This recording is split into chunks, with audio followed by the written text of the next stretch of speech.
कोकण म्हणजे केवळ नारळाची झाडे आणि शांत किनारे नाहीत, तर ते समुद्रावर अवलंबून असलेल्या जीवनाची एक सुंदर कथा आहे.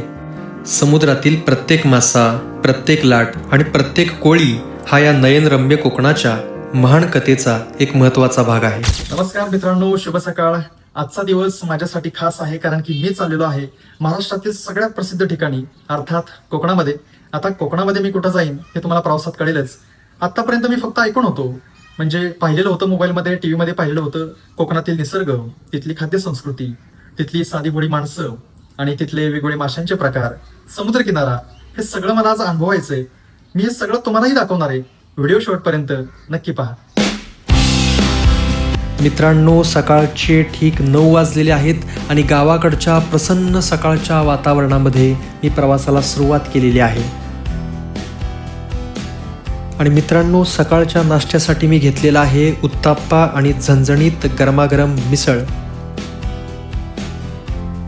हा जो प्रवास आहे तो साताऱ्यातून मेढा, महाबळेश्वर, पोलादपूर मार्गे कोकण असा हा प्रवास आहे.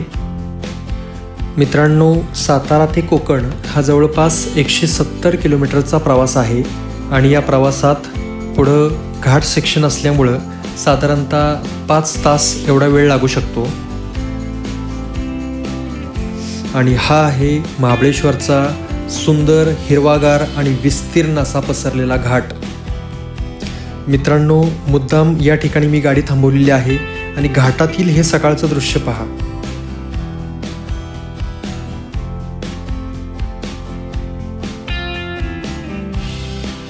महाबळेश्वरचा घाट उतरल्यानंतर सुरुवातीलाच रस्त्याच्या कडेला दिसतो तो किल्ले प्रतापगड. डोंगराच्या अतिउंच कड्यावरती भक्कमपणे उभा असलेला प्रतापगड. डोंगरांमधील हिरव्यागर्द झाडींमधून प्रवास करत असताना आपण कोकणामध्ये कधी उतरतो हे आपल्यालाही कळत नाही.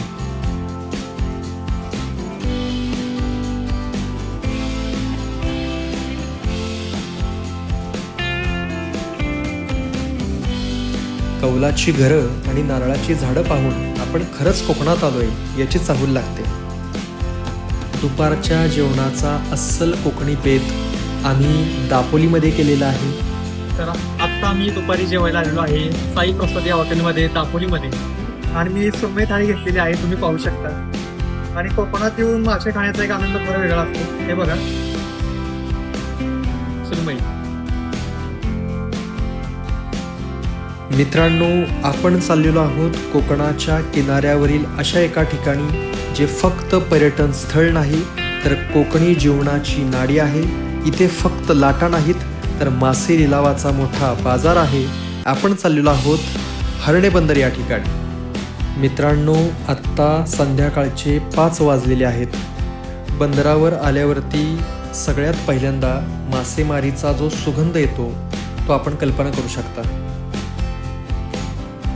समोर दिसणाऱ्या या गाड्या व्यापाऱ्यांच्या आहेत. व्यावसायिक या ठिकाणी येतात आणि ताजे मासे खरेदी करतात. इथं माशांचा लिलाव होतो. आपल्यालाही तो लिलाव पाहायचा आहे. चला तर मग. आणि हा पहा हर्णे बंदरावरील माशांचा सगळ्यात मोठा बाजार.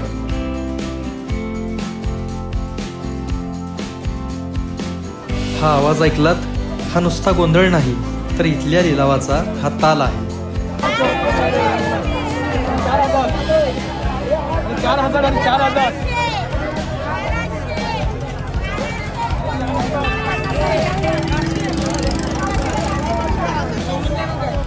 आणि हा खेकडा पहा, हा हिरव्या रंगाचा आहे. आपल्याकडे मिळणारे जे खेकडे आहेत ते काळपट आणि चॉकलेटी रंगाचे असतात. कदाचित गोड्या पाण्यातील आणि खाऱ्या पाण्यातील हा फरक असावा.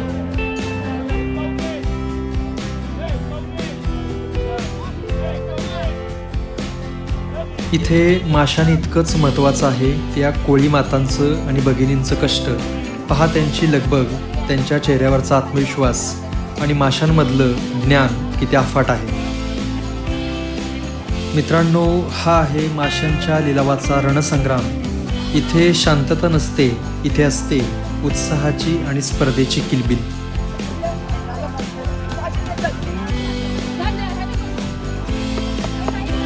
किमती वाढत आहेत, बोली लावली जात आहे. एका क्षणात कोट्यावधी रुपयांची उलाढाल होत आहे. आहे ना मग आम्हाला बरोबर माहित आहे आई. बाबा 200 ने 100 करते. सुरमई महाग असते, बांगडा स्वस्त असते. एक तुकडी 200 ला. बेकंबे बेदून 4 पैसे 6 पैसे 8 पैसे 10 पैसे 12 पैसे 14 बेटी 16 आणि बेनऊ 20 झाले 2000. 2000 रुपयाची झाली एकच. चांगले आहे का म्हणताचे आहे का? नाही चिली आहे. हे कपाळाला रक्त लावू तुमच्या. हो. आपण तिथला माल देत ना, दुसरं पण शोधत आला पाहिजे माणूस. ए खाली जा, चांगली घेऊन ये कडक ओली हान. काय बघायचं की असं तोंड बघायचं? हा, असं उघडून बघा जी बघ. मावशी, हा. आता जो आता आपण मासा घेतलाय हा. तो कुठला मासा आहे? ही कोळंबी. कोळंबी. ही स्वच्छ करताना काय बघायचं याच्यामध्ये? काय कसं नाही, करायचं? हे सोडा. हा. सोलताना सोडा निघते ना, बर. त्याचा कोळंबीचा सोडा. तो खायला चवदार असतो. हे असं तुम्ही हे जे काढले त्याला काय म्हणतात? सोडा. सोडा. आणि हे ही कोळंबी. कोळंबी. आता मला सुरमई घ्यायची तर इथं हरणे बंदरमध्ये सुरमई घेत असताना आता काय बघितलं पाहिजे सुरमईमध्ये? सुरमईमध्ये काय दात बघायचे. हे लाल तोंड असलं हा. ना ते बघायचं. बरं. हा, ती चवीला एक नंबर असतो खायला.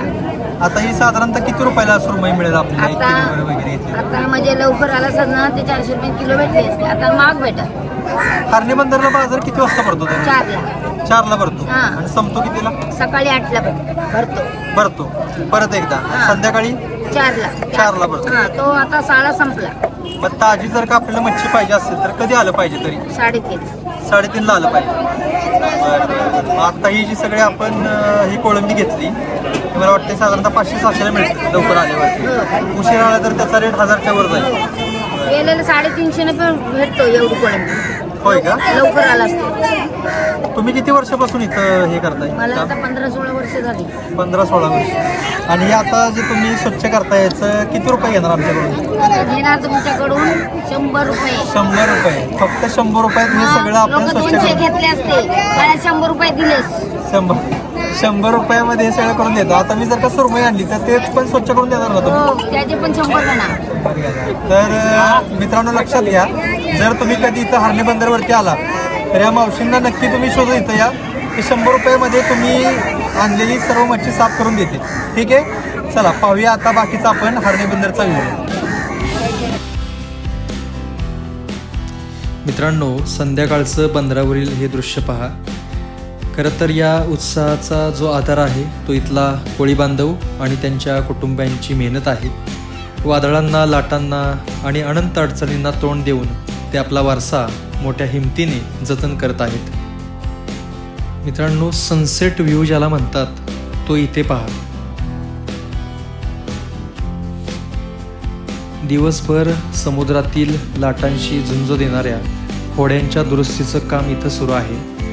मला वाटतं हे काम फक्त दुरुस्तीचं नाही तर आपल्या रोजच्या सोबत्याला नवी शक्ती देण्याचं आहे. हरणे बंदराच्या या सगळ्या अविस्मरणीय प्रवासानंतर आपण निघालेलो आहोत शांतता आणि एकांताच्या शोधात, म्हणजे मुरुड बीचच्या दिशेने. मुरुडचा हा किनारा म्हणजे एका कॅनव्हासवरती काढलेलं रंगीबेरंगी शांत चित्रच.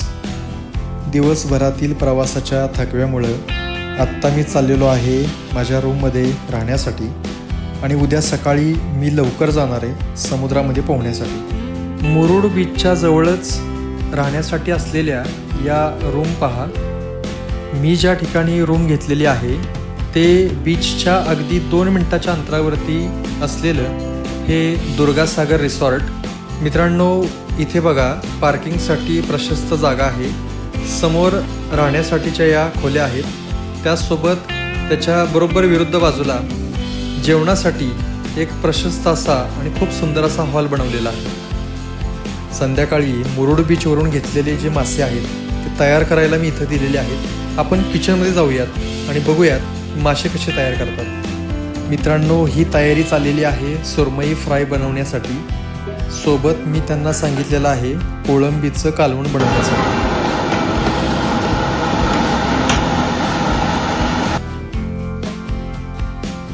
आणि हे तयार झालेलं आहे गुलाबी रंगाची ताजी कोळंबी फ्राय. खास कोकणी मसाल्यात बनवलेलं हे कोळंबी फ्राय, सोबत मालवणी मसाल्यात बनवलेलं हे फ्रेश कोळंबीचं कालवण आणि सोबतच माशांचा राजा असलेला कुरकुरीत स्वादिष्ट सुरमई फ्राय.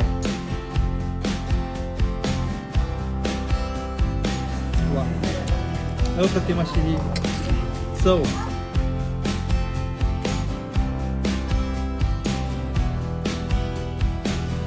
मित्रांनो, ही सुरमई बघा, बाहेरचं तिखट आणि आतला गोडवा हे कॉम्बिनेशन म्हणजे स्वर्गीय चव. तुडुंब जेवून शतपावलीसाठी फिरत फिरत इथपर्यंत आलो. तर मित्रांनो, ही साधी प्राथमिक शाळा नाही, तर महर्षी कर्वे या ठिकाणी शिकायला होते. खरं तर हा बोर्ड पाहिल्यावरती मला कळालं की इतके सारे महापुरुष या गावामध्ये निर्माण झाले. आणि म्हणून मित्रांनो, मुरुड गावची ओळख ही फक्त समुद्रकिनाऱ्यासाठी नाही, तर महापुरुषांचं गाव अशी करून द्यावी लागेल. मित्रांनो, ही आहे दुसऱ्या दिवसाची सुंदर प्रसन्न सकाळ. रूमच्या बाहेरचं पहा, हे सकाळचं वातावरण, नारळाची उंचच उंच झाडं, स्वच्छ सुंदर आकाश आणि नारळांच्या झाडाच्या पलीकडं उगवणारा सूर्य. आणि मित्रांनो, रिसॉर्टमधून बाहेर पडून या प्रसन्न उत्साही वातावरणामध्ये मी चाललेलो आहे पुन्हा एकदा समुद्राकडे. पहा, माझ्या भोवतीची हवा किती स्वच्छ आणि शांत आहे. फक्त गारवा, मातीचा सुगंध आणि समुद्राच्या खाऱ्या वासाची हलकीशी झुळूक जाणवते. हे म्हणजे मनाला दिलेली सकाळची कॉफी आहे.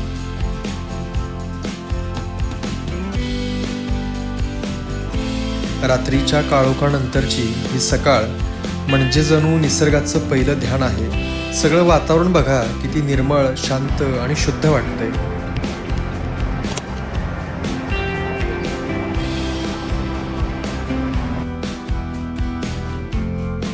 मित्रांनो, या लाटा पहा, त्यांचे आवाज मोठे नाहीत, तर अगदी मऊ, शांत आणि लयबद्ध. जणू समुद्र किनाऱ्याशी कुजबूज करत आहे. हे नुसते आवाज नाहीत, तर हा निसर्गाचा एक मंत्र आहे.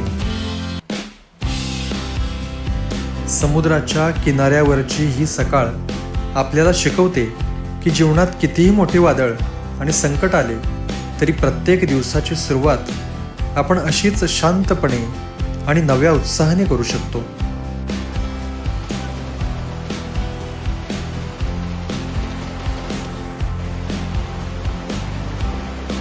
हा अनुभव म्हणजे खरं तर कॅमेरासोबत मनात कैद करून ठेवण्याचा आहे. डोळे मिटून घेतले की शांततेचा अनुभव होतो. कोकणाचा हा किनारा म्हणजे ऊर्जा मिळवण्याचा कारखाना आहे. येताना सोबत हा फुटबॉल आणलेला होता आणि म्हणून आमच्या मोठ्या बंधूसोबत समुद्रकिनाऱ्यावरती वाळूमध्ये फुटबॉल खेळण्याचा अनुभव घेतला. सकाळच्या नाश्त्याला कांदा, टोमॅटो आणि लिंबू चिरून मस्तपैकी ही भेळ तयार केली. मित्रांनो, समुद्राच्या किनारी बसून कंटाळा आलाय. आता मी चाललेलो आहे समुद्रात पोहण्यासाठी.